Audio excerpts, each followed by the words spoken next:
December 1948 ஆஸ்திரேலியாவோட ஒரு அமைதியான கடற்கரை. விடிஞ்சும் விடியாத அந்த நேரத்தில் ஒரு நபர் அங்கே இறந்து கிடக்கிறாரு. கோட் சூட்னு ரொம்ப டீசெண்டாக ட்ரெஸ் பண்ணியிருக்காரு. ஆனால் அவரோட பாக்கெட்டில் ஐடி கார்டு இல்லை, வேலெட் இல்லை, பணமும் இல்லை.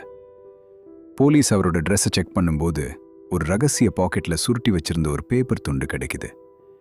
அதில் எழுதப்பட்டிருந்த வார்த்தை தமாம் ஷுட். அப்படின்னா இது முடிந்து விட்டதுன்னு அர்த்தம். 75 வருஷம் ஆகியும் அவர் யாரு? ஸ்பையா இல்லை ஒரு கொலையாளியா? இந்த மர்மத்தை இப்போ துப்புத்துலகும். சாமடன் பீச்சில் அந்த நபர் செட்டு சுவரில் சாஞ்சு உட்கார்ந்துருக்காரு. முதல்ல பார்த்தவங்க அவர் தூங்குறாருன்னு தான் நினைச்சாங்க. ஆனால் அவர் இறந்துட்டாரு. இதில் ரொம்ப விசித்திரமான விஷயம் என்னன்னா, அவரோட உடம்புல காயங்கள் இல்லை, போராட்ட அடையாளங்கள் இல்லை, விஷம் கொடுத்ததுக்கான தெளிவான ஆதாரங்களும் இல்லை. அவர் போட்டிருந்த ட்ரெஸ்ல இருந்த ஒரு லேபிளை கூட விடாம எல்லாத்தையும் யாரோ கட் பண்ணி எடுத்திருக்காங்க. அவரோட அடையாளத்தை இந்த உலகத்துல இருந்து மொத்தமா அழிக்க யாரோ பிளான் பண்ணி செஞ்ச மாதிரி இது இருந்துச்சு. சில வாரங்களுக்கு அப்புறம் அவரோட பேண்ட்ல இருந்த ஒரு ரகசிய பாக்கெட்ல இருந்து அந்த தமாம் ஷுத் பேப்பர் கிடைச்சிது. இது ருபாயத் ஆஃப் ஓமர் கயாம் அப்படின்ற ஒரு பாரசீக கவவிதை புத்தகத்திலிருந்து கிழிக்கப்பட்டது. போலீஸ் அந்த புத்தகத்தை தேடி அலையிறாங்க. திடீர்னு ஒரு நபர் வராரு. தன்னோட கார்ல யாரோ ஒருத்தர் அந்த புத்தகத்தை போட்டுட்டு போயிட்டுதா சொல்றாரு. அந்த புத்தகத்தோட கடைசி பக்கத்துல ஒரு ஃபோன் நம்பரும் யாருக்கும் புரியாத ஒரு ரகசிய குறியீடும் பென்சில்ல எழுதப்பட்டிருக்கு.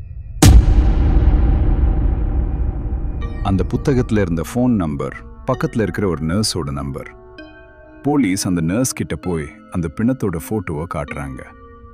அந்த போட்டோவை பார்த்ததும் அவங்க அப்படியே உறைஞ்சு போயிட்டாங்கன்னு அங்கிருந்தவங்க சொன்னாங்க. ஒரு விதமான பயம் அவங்க முகத்துல தெரிஞ்சுது. ஆனா எனக்கு அவர் தெரியாதுன்னு அவங்க மறுத்துட்டாங்க. ஒருவேளை கோல்டு வார் சமயத்துல அவர் ஒரு ரகசிய ஏஜென்ட்டா இருந்திருப்பாரோ? ஆஸ்திரேலியா அப்போ ஸ்பை ஆக்டிவிட்டிகளுக்கு பெயர் போன இடமா இருந்துச்சு. அந்த புத்தகத்தில் இருந்த குறியீடுகள் பார்க்க இப்படிதான் இருந்துச்சு. WRGOA BABD MLI AOI. உலகத்தில் இருக்கிற மிகப்பெரிய கிரிப்டோகிராஃபி எக்ஸ்பர்ட்ஸ், மிலிட்ரி கோட் பிரேக்கர்ஸ்னு எல்லாரும் ட்ரை பண்ணாங்க. ஆனால் யாராலையும் அந்த மெசேஜை டீகோட் பண்ண முடியல. அது ஒரு ஸ்பை கோடா, இல்லை ஒரு பைத்தியக்காரன் எழுதின ரேண்டம் எழுத்துக்களா, இல்லை ஒரு நபருக்கு மட்டும் புரிகிற ரகசிய காதலா? இன்னைக்கு வரைக்கும் அது ஒரு புரியாத புதிராவே இருக்கு. Theory 1, spy mission. அவர் ஒரு சோவியத் யூனியன் ஸ்பை. ஒரு ரகசிய மிஷன்ல விஷம் கொடுத்து கொல்லப்பட்டிருக்கலாம். அதனால தான் ட்ரெஸ்ல ஒரு லேபிள் கூட இல்லை. தியரி 2, மர்மமான விஷம். டாக்டர்கள் என்ன நம்புறாங்கன்னா, உடம்புல இருந்து சீக்கிரமே மறைஞ்சு போற ஒரு அபூர்வமான ரகசிய கெமிக்கலால் அவர் கொல்லப்பட்டிருக்கலாம். தியரி 3, காதல் தோல்வி. ஒருவேளை தான் நேசிச்ச ஒரு பெண்ணை பார்க்க வந்திருக்கலாம். அங்க நிராகரிக்கப்பட்டதும் தற்கொலை செஞ்சிருக்கலாம். ஆனா அப்படி இருந்தா ஏன் லேபிள் எல்லாம் கட் பண்ணணும்?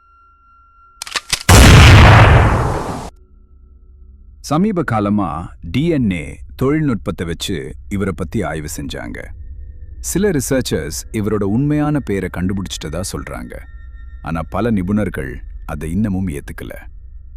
எத்தனை சயின்ஸ் வந்தாலும் சாமர்டன் மேன் மர்மம் வரலாற்றுல ஒரு மிகப்பெரிய மர்மமாவே தொடருது.